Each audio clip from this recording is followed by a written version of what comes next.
સર્વ સાધનથી સત્સંગ અધિક કયો તેનું, ગોખરનું આત્મબુદ્ધિનું. સ્વામિનારાયણ હરે સંવત 1880 જ્યેષ્ઠ સુધી સપ્તમીને દિવસ ત્રીજા પહોરને સમયે સ્વામી શ્રી સહજાનંદજી મહારાજ શ્રી ગરડા મધ્યે દાદા ખાચરના દરબારમાંથી ઘોડીએ અસવાર થઈને શ્રી લક્ષ્મીવાડીએ પધાર્યા હતા. ત્યાં ઘણીવાર સુધી તો ઘોડી ફેરવી, પછી તે વાડી મધ્યે વેદી ઉપર વિરાજમાન થયા હતા અને સર્વ શ્વેત વસ્ત્ર પહેર્યા હતા અને મસ્તક ઉપર કાળા ચીડાની ધોતલી બાંધી હતી ને કંઠને વિશે મોગરાના પુષ્પનો હાર વિરાજમાન હતો ને પાઘને વિશે તોરો વિરાજમાન હતો અને પોતાના મુખારવિંદની આગળ મુનિમંડળ તથા દેશ દેશના હરિભક્તની સભા ભરાઈને બેઠી હતી. પછી શ્રીજી મહારાજે મુનિ પ્રત્યે પ્રશ્ન પૂછ્યો છે.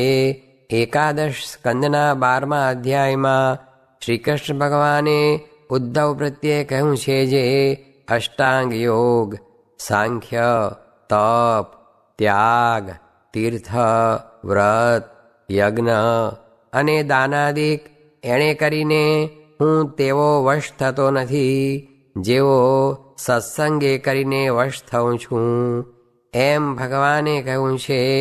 માટે સર્વ સાધન કરતા સત્સંગ અધિક થયો.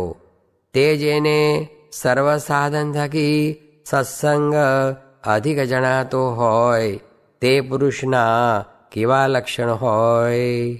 પછી જેને જેવું સમજાયું તેવું તેણે કહ્યું, પણ યથાર્થ ઉત્તર થયો નહીં.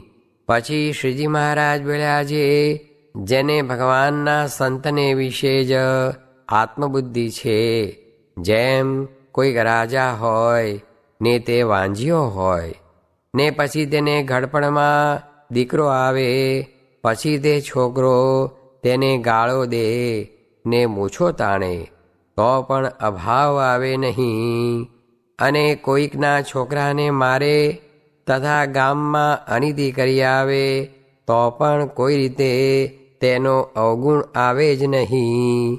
શા માટે?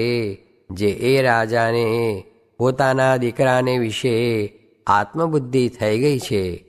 એવી જેને ભગવાનના ભક્તને વિશે આત્મબુદ્ધિ થાય છે તેણે જ સર્વ સાધન થકી અધિક કલ્યાણકારી સત્સંગને જાણ્યો છે.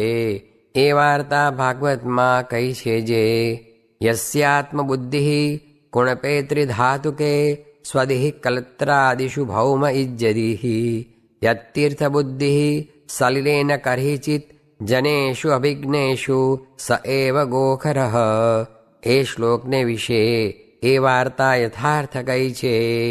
ઇતિ વચનામૃતમ. એ રીતે ગરડા મધ્ય પ્રકરણનું 54મું વચનામૃત જે તે થયું. સત્સંગ થાય પણ સંગ વિના સત્સંગનું સુખ ન આવે. કેની પેઠે? તો જેમ ખાધાનું મળે પણ ખાધા વિના સુખ ન આવે, જેમ લુગડા ગરણા મળે તો પણ પહેર્યા વિના તેનું સુખ ન આવે, તેમ સંગ વિના સત્સંગનું સુખ આવે નહીં. સ્વામિનારાયણ સ્વામીએ વાત કરી છે, અક્ષરધામ ને આ લોકમાં એકાંતિક પાસે માયા નથી ને કજિયો નથી, બાકી સર્વ ઠેકાણે માયા ને કજિયો છે. પણ હરે સ્વામીએ વાત કરી છે, આ સાધુ તો ભગવાનની હજુરના રહેનારા છે, પણ માત્ર છેટે રહે તેવા નથી, ને એ રહ્યા છે તે કોઈ જીવના કલ્યાણને અર્થે રહ્યા છે. ને આ સમયે એક વાત થાય છે તેવી વાત બીજા સાધુ જન્મારામાં પણ કરી શકે નહીં, ને કરતા આવડે પણ નહીં, ને જન્મારો અભ્યાસ કરે તો પણ એવી વાતો શીખાય નહીં. સ્વામિનારાયણ હરે સ્વામીએ વાત કરી છે, ઇન્દ્રિયાદિક ક્ષેત્ર થકી કોઈ ઉગરે એમ નથી, માટે વચનામૃતમાં કહ્યું છે તેમ નિયમરૂપી બેડીમાં રહે તો ઉગરે.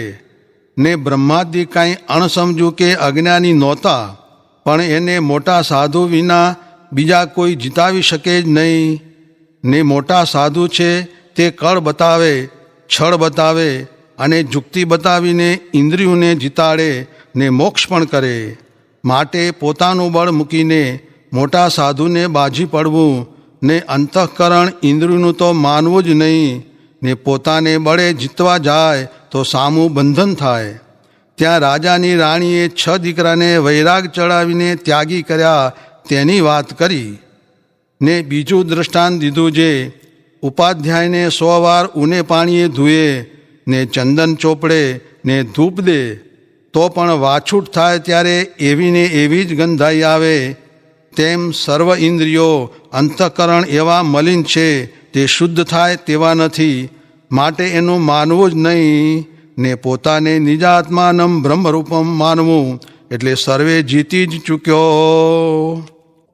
સ્વામિનારાયણ હરે સ્વામીએ વાત કરી છે 5 ગુણે યુક્ત એવા સંત ન મળે તો એક ગુણ શીખવો ને 5 ગુણ એકને વિશે હોય એવા સંત મળે એટલે પૂરણ થયું.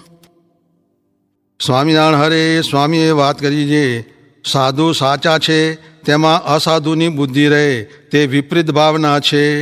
આ વાત અટપટી છે તે સાધુને બીજા સાધુની જોડે મેળવ્યાથી ઓળખાય.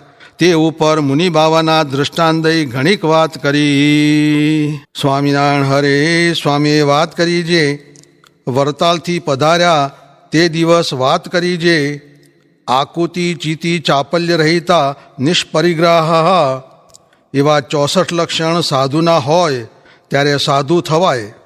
તે મહાપ્રલય સુધી ગોપાળાનંદ સ્વામી, કૃપાનંદ સ્વામી, સ્વરૂપાનંદ સ્વામી ને મુક્તાનંદ સ્વામી જેવા સાધુનો અહોરાત્રિ નિરંતર સમાગમ કરે ત્યારે પૂરો સાધુ થવાય. તે સાધુતા વગર સુખ આવે નહીં ને આત્યંતિક મોક્ષ પણ થાય નહીં. તે જેટલી કસર રહેશે તેટલી કસર ટાળવી પડશે. સ્વામિનારાયણ હરે સ્વામીએ વાત કરી છે એક સાધુને રામદાસભાઈની મૂર્તિ ધરાઈ ગઈ. તેની બળતરા થઈ ને રોયા. પછી અમે તેને કહ્યું છે પહેલાં સાધુ દેખાય અને પછી ભગવાન દેખાય. તે પછી 3 દિવસે ભગવાન દેખાણા એમ થાય. તે મુક્તાનંદ સ્વામીના કીર્તનમાં પણ છે જે સાધુ ભેળા ભગવાન તે માટે એમ કરવું. એટલે એક સાધુએ કહ્યું છે એમ તો ભગવાનની કૃપાએ થાય. ત્યારે સ્વામી કહે છે આપણે કઈ દિવસે કરવા બેઠા ને ન થયું. એ ભગવાન ને મોટા સાધુ તેને તો એમ જ કરાવવું છે ને આ તો જીવની ખોટ છે નીકર એની તો કૃપા જ છે. ને નિત્ય ભગવાનમાં જોડાવાનો આગ્રહ રાખવો. નિત્ય બળ્યું એમ શાસ્ત્રમાં કહ્યું છે તે થશે. એ કર્યા વિના છૂટકો નથી. સ્વામિનારાયણ હરે સ્વામીએ વાત કરી છે ઓહો જુઓ ને પરદેશથી વાતો સાંભળવા આવે છે ને આ અહીંના મેળે ને બીજે બેઠા રહે છે. તે શું સમજ્યા? ખરેખરો થઈને સાધુમાં વળગે તો કામાદિક શત્રુ બળી જાય ને ભગવાનમાં જોડાય. ને જેને ખાવા મળતું હોય ને ભગવાનને ન ભજે એ જેવો કોઈ પાપી નહીં, અધર્મી નહીં, મૂર્ખ નહીં ને અણસમજુ નહીં. ઓહો આવા મહારાજ મળ્યા ને એવી ખોટ રહી જાય છે એ જેવું શું છે? સ્વામિનારાયણ હરે સ્વામીએ વાત કરી છે અમે નાના હતા ત્યારે 46ની સાલમાં હિમ બહુ પડ્યું.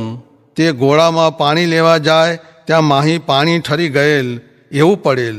તે માણસ વાત કહેતા જે ચીર બાળીને તાપીને દેહ રાખ્યો તેમ સોનાના ખોરડા બાળીને આ વાતો સાંભળવી.